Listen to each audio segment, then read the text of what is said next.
In one of our chapters, Jimmy, that we talk about the mind and deception in the mind, which is a great battlefield. Joyce Meyer's The Battlefield of the Mind, great book, and many others have written about the mind.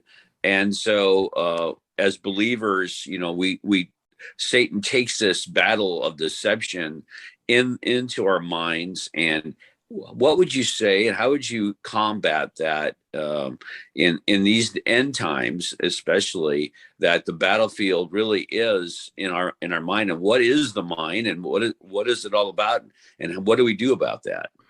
Well, 2 Corinthians 10 says the weapons of our warfare are not carnal, but they're mighty in God for pulling down strongholds. It says we're taking every thought captive to the obedience of Christ. Okay, so any thought that you don't take captive will take you captive.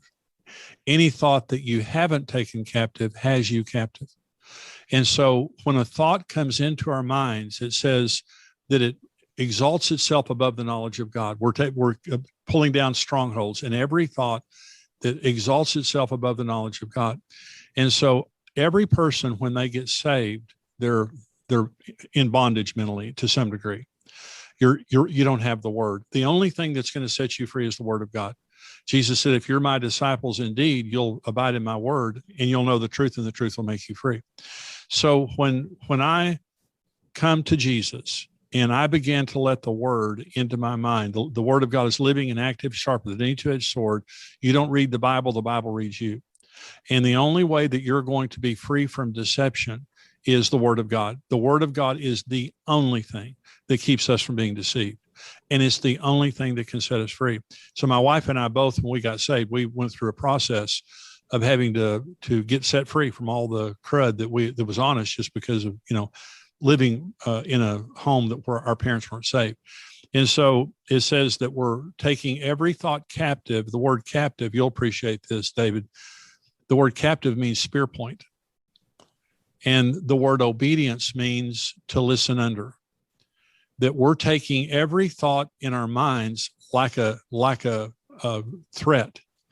Any thought that does not conform with the word of God, I put a spear under its neck because it has me captive, and I make it listen under Jesus.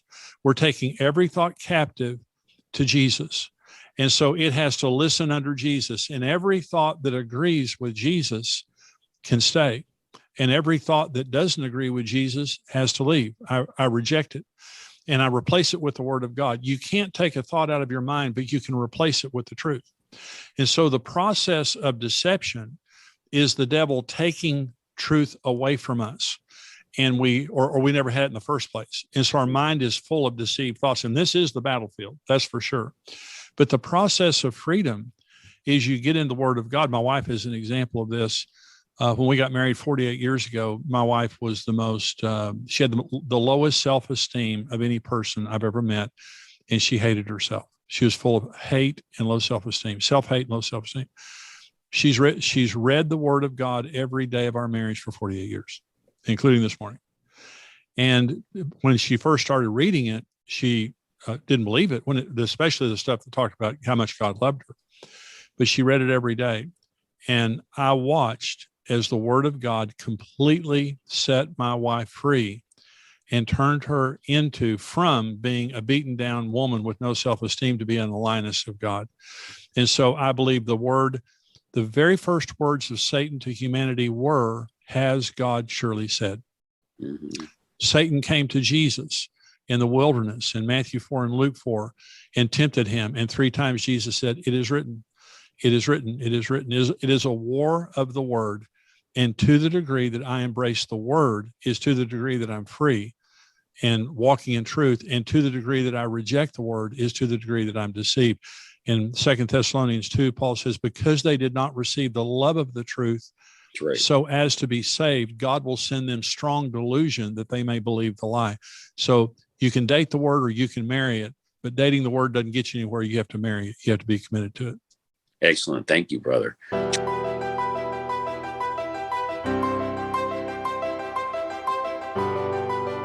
Get the books at www.troyanderson.us, www.davidjgiamona.com, and www.battle-ready.org. to prepare you to recognize and counter deception not only in politics, religion, media and science, but especially in yourself. It's available via Amazon, Barnes & Noble, Baker Bookhouse, ChristianBook.com, Hudson Booksellers, Target, Walmart, Books A Million, Google, Cokesbury, Parable, Mardel and most anywhere books are sold. The Inspire, Divine Destiny YouTube channel is sponsored by the Inspire Literary Group, where author dreams come true, and the Inspire PR Agency. The founder and president is Pulitzer Prize-nominated journalist and best-selling author Troy Anderson. Find out more at inspireliterary.com, troyandersonwriter.com and troyanderson.us. We strive for writing excellence and exceptional work. In the same way, let your light shine before others, so that they may see your good works and give glory to your Father who is in heaven. Matthew 5:16.